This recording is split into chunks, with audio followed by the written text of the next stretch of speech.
Olá, eu me chamo Davi, sou pastor da Igreja Batista da Reforma Agrária em Valinhos e este é o nosso curso Fundamentos da Fé Cristã.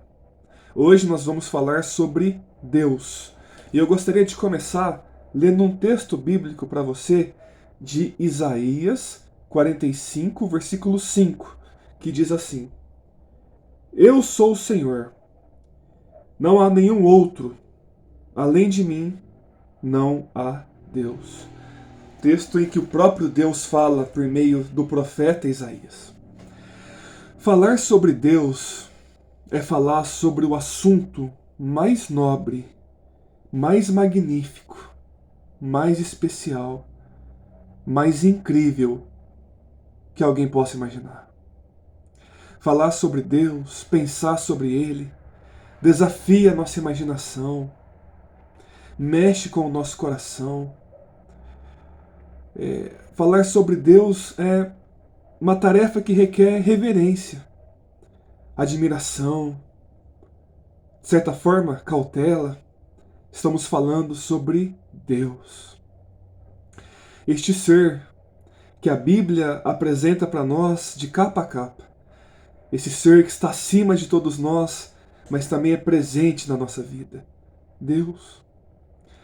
E a Bíblia fala muitas coisas sobre Deus. Por exemplo, a Bíblia diz que Deus é um espírito infinito, eterno, imutável, todo-poderoso, sábio, santo, puro, justo, bondoso, verdadeiro. Esse é Deus. A Bíblia fala para nós sobre Deus como sendo esse ser maravilhoso que tem vários atributos, como nós já listamos alguns deles. Alguns desses atributos nós chamamos de incomunicáveis. São atributos de Deus que pertencem apenas a Ele. Que o ser humano não tem esse tipo de atributo em nenhuma medida. Então, por exemplo, Deus é eterno. Isso quer dizer que Deus não teve começo e nem terá fim. Ele é eterno. Só Deus é eterno. Deus é onipresente. Ele é capaz de estar em todos os lugares ao mesmo tempo. Só Deus é onipresente. Deus é onipotente. Somente Ele tem todo o poder. Somente Ele. Deus é imenso. Somente de Deus podemos dizer isso. Então, esses atributos de Deus que pertencem apenas a Ele, de forma única e exclusiva, e não é compartilhado com nenhuma outra criatura, são os atributos incomunicáveis.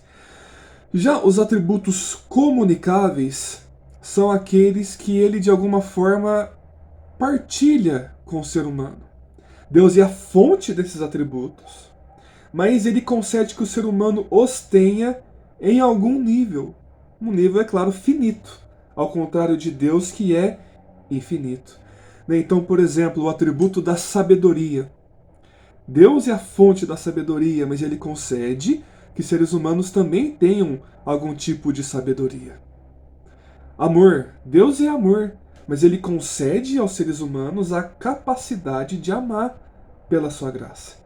Então, é legal a gente ter em mente essa distinção. Atributos de Deus, as características do seu ser, podem ser atributos comunicáveis, aqueles que Ele partilha conosco, e incomunicáveis, aqueles que apenas Deus possui. Bom, nós também podemos falar sobre Deus, e é importante aqui a gente entender esse ponto, que Deus é trino. O que isso quer dizer? Que no ser único de Deus, só existe um Deus. No ser único de Deus, existem três pessoas distintas: o Pai, o Filho e o Espírito Santo. O Pai é Deus. O Filho é Deus também. O Espírito Santo é Deus também. No entanto, não é que sejam três deuses. São três pessoas que compartilham a mesma natureza divina. Três pessoas que são um só Deus. Eles compartilham a mesma essência, a mesma glória, os mesmos atributos, ainda que sejam distinguíveis e assumam papéis diferentes na história do desenrolar dos fatos da nossa salvação. Então, Pai, Filho e Espírito Santo são 3 pessoas em um só Deus. Um outro ponto importante que eu gostaria de falar com vocês sobre Deus é que Deus existe. É importante a gente falar sobre esse ponto. Deus existe, porque hoje tem muitas pessoas que duvidam da existência de Deus. No entanto, duvidar da existência de Deus não é inteligente. Porque existem várias evidências que mostram pra gente que Deus existe. E na história da igreja, a partir das Escrituras, muitos argumentos foram desenvolvidos, muitos pensamentos foram colocados, mas há algumas coisas que eu quero colocar para vocês pensarem sobre Deus. Bom, primeiro é a questão do que se chama argumento cosmológico. A questão de que todas as coisas que existem no mundo devem ter uma causa. Todas as coisas que existem no mundo devem ter uma causa. O universo, portanto, deve ter uma causa. Deus é a causa do universo e de tudo que existe. Então essa questão da causa é assim, ó. A gente tem... Tudo que existe tem uma causa. Então, por exemplo, se eu tenho essa blusa polo, qual que é a causa dela? Ou as causas, né? A causa dela é que eu tinha dinheiro para comprar. E por que eu tinha dinheiro para comprar? Qual que é a causa disso? É porque eu trabalho. E por que eu trabalho? Qual é a causa disso? Porque eu fiz uma entrevista e passei. E por quê? Qual que é a causa disso? É porque eu estudei numa faculdade. E qual que é a causa disso? É porque os meus pais me incentivaram. Qual que é a causa disso? Porque o meu avô ensinou os meus pais, meus avós ensinaram os meus pais a importância do estudo. E qual que é a causa disso? Aí você consegue ir pensando em causa, em causa, em causa. E aí a causa sempre vai chegar, né? Cada vez mais vai andando, assim, pro passado, né? Causa, causa, causa.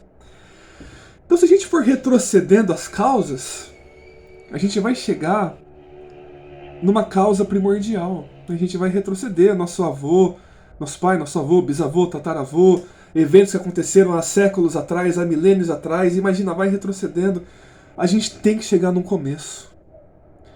Tem que chegar num começo. E aí a gente se pergunta, qual é o começo de tudo? Como tudo começou? Tem que ter um começo.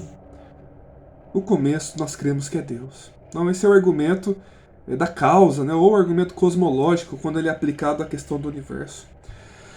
O outro argumento é o argumento do propósito, ou da harmonia, né? Da ordem. É um argumento que diz assim, que a gente olha para o mundo e existe harmonia, existe propósito, existe um porquê das coisas, existe inteligência nas coisas. A natureza, tudo se encaixa, existe um ajuste fino, né, nos elementos naturais. Isso indica que houve alguém inteligente por trás disso. Como que o acaso, a aleatoriedade poderia gerar tanta inteligência, tanta ordem, tanta harmonia? Então isso é um indício de que Deus existe. Então existem vários indícios de que Deus existe. Porque o ser humano ele tem tantas aspirações que transcendem a sua própria vida? Porque os seres humanos desejam algo que vai além da sua existência? Por que os seres humanos têm tanta dificuldade com a morte? Por que os seres humanos sentem frequentemente um senso de inquietude, de uma sensação de estar incompleto, que o faz buscar algo além? Por que essas coisas acontecem? Porque existe um Criador e nós somos realmente criados por Ele e para Ele. Então, Deus existe. Isso é inegável. Então, para você relembrar, Deus é esse Espírito infinito, eterno, imutável, poderoso. Deus tem atributos que são comunicáveis ou incomunicáveis. Deus é trino, Pai, Filho e Espírito Santo. E Deus existe, realmente Deus existe.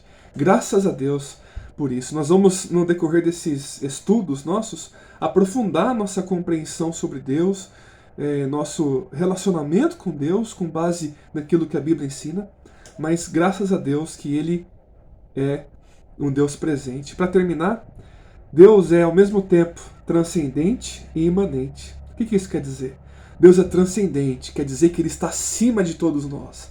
Ele é muito elevado, Ele é muito glorioso. Mas Deus é imanente, isso quer dizer que Deus, mesmo sendo grandioso, Ele está perto da gente. Ele está junto conosco. Ele está muito além, mas também está bem perto. Graças a Deus por isso. Sendo transcendente, nós podemos confiar nele, nós podemos saber que ele tem tudo nas suas mãos, que nada foge do seu controle. E sendo imanente, nós podemos saber que ele está perto de nós. Ele nos envolve, nos abençoa, nos abraça. Ele está perto. Então, graças a Deus por isso. Valeu.